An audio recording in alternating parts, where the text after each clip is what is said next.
warm welcome to all of you who have collected here on this auspicious evening.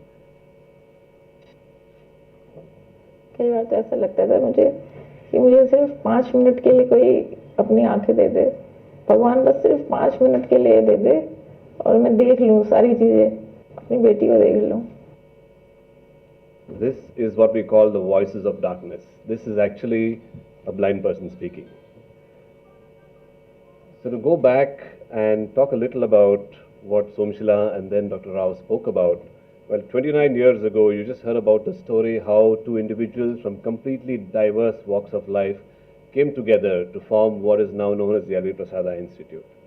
And for 29 years, sir, we've endured questions asked by patients to want to see Dr. Prasad. So now I can only see that a lot more patients are going to want to see Dr. Kohli. So like Dr. Rao said, when people speak about L.V. Prasad Institute, it just is not a building that is present in Hyderabad, but is present in a number of locations across the world. And again, it is our proud privilege that now, 29 years later, we have the opportunity for two institutions to come together again from two different walks of life to form the Tej Kohli Cornea Institute. And we want to talk a little about the reach, the impact, and the vision that this institute will have. When we talk about corneal disease, the cornea service at L.V. Prasad Institute has many components. We have the clinical care component, we have education, we have research, and then we have innovation. Around each of these is its own sub-components. Around clinical care, we have cataract, contact lens, and refractive surgery, a very large role played by the Ramayana International Eye Bank. We have microbiology and pathology. Around research, we have our translation center. We have the Sudhakar and Srikanth Ravi Stem Cell Laboratory, the Center for Ocular Regeneration. And around our innovation, we have the Visual Optics Laboratory, the Srijana Center for Innovation, and the Engineering Services. So all of this is actually what represents cornea right now. And when you talk about cornea patients, our patients for corneal diseases actually come from all across the world. We have patients we've been seeing from North America, from across Africa, especially in North Africa and East Africa.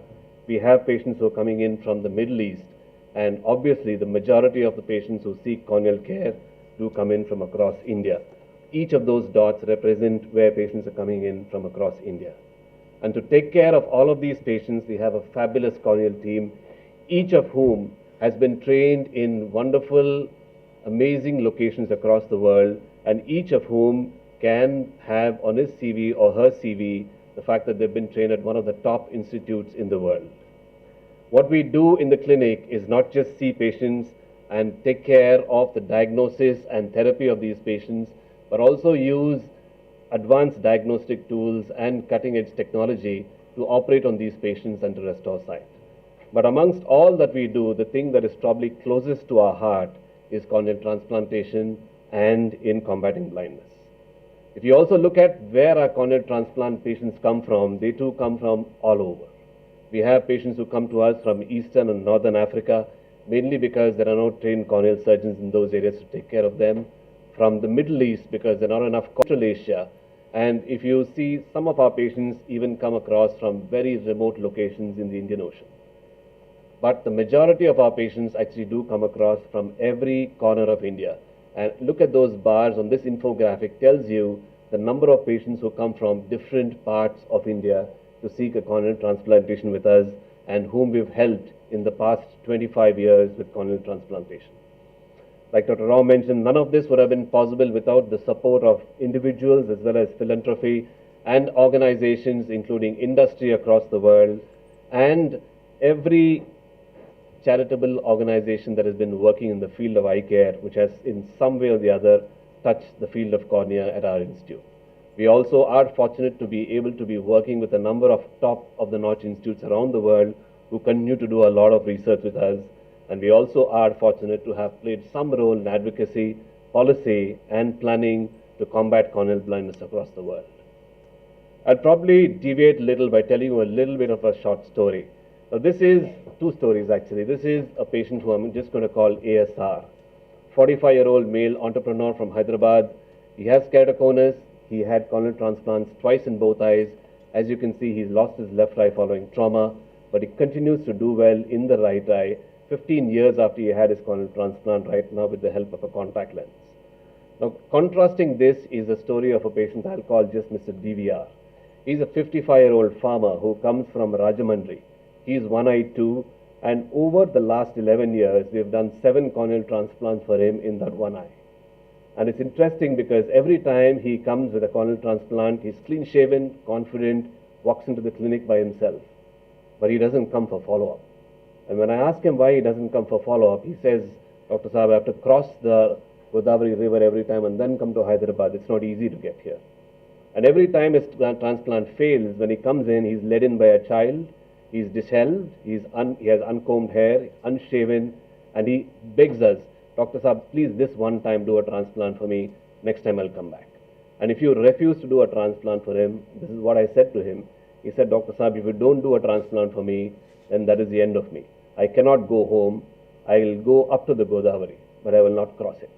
So the last time I told him, I'm not going to transplant you unless you come back and show me the fact that you're going to be able to follow up.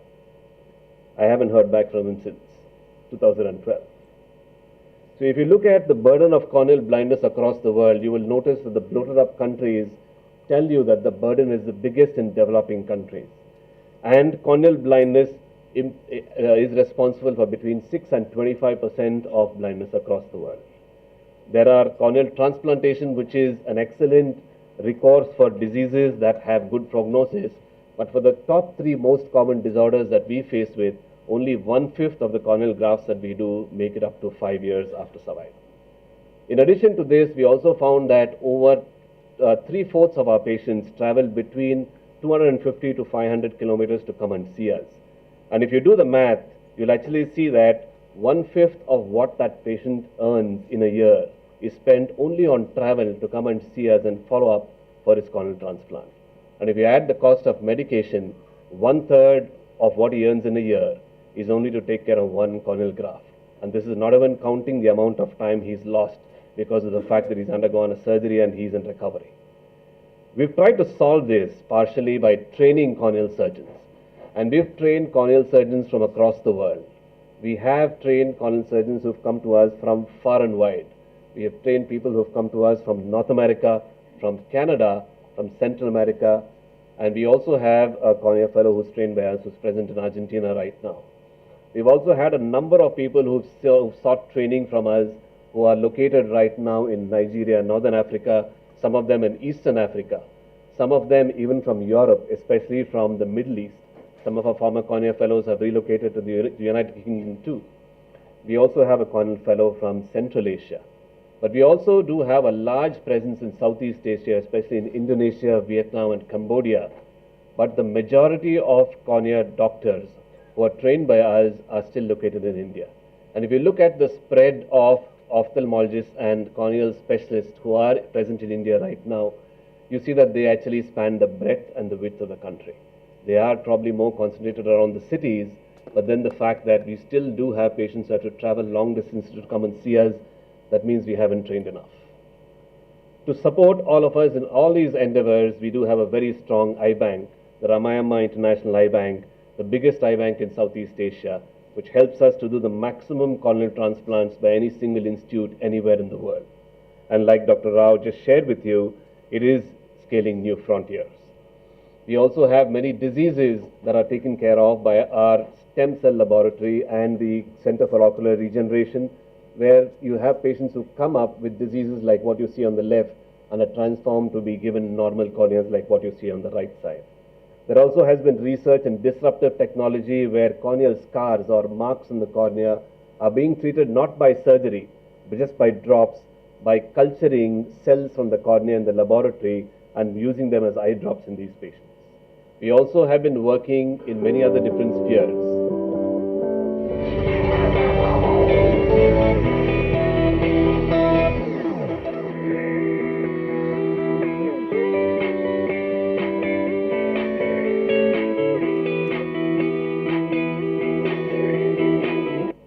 That is a collaboration between MIT Media Labs and LBP to actually engineer and start the Innovation Center to bring up technologies that can probably disrupt science.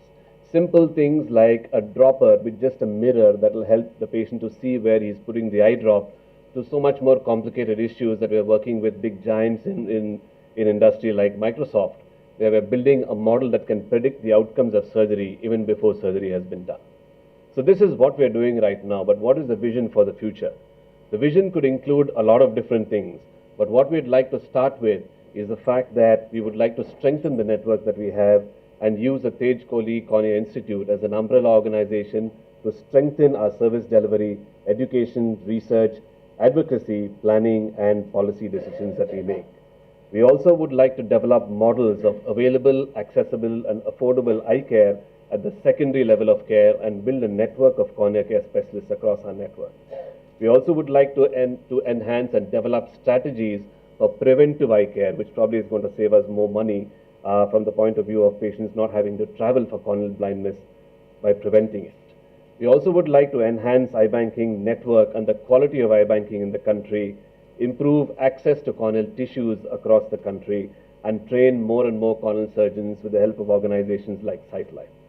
In addition, we would like to continue to teach, train, and mentor different cadres of personnel who work in the field of eye care, especially corneal surgeons, and also work with such fantastic doctors like Dr. May Griffith in developing alternatives to corneal tissue like the biosynthetic cornea. Next, we would like to scale up to a national level and build 4 to 6 centers nationally and replicate the same models that we have in the state and build capacity and collaborate with them for research. We would like to impact residency training across the country and build online and offline education modules that anybody can access from anywhere. Eventually, we would like to expand to include 10 to 12 centers in developing countries, replicate these models that we've tested already to these countries, and then continue to innovate and inspire. And in 10 years' time, Mr. Tej Kohli, when somebody asks me, where is the Tej Kohli Cornea Institute, I would like my answer to be, it's everywhere. And to end, we would like to thank you, Mr. Tej Kohli, because it is now time, and we also would like to thank you for helping us to build bridges across rivers like the Godavari, to help patients who cannot come back to us for eye care traverse these bridges more easily and make the path from blindness to sight much more easy. Thank you, Mr. Tej Kohli.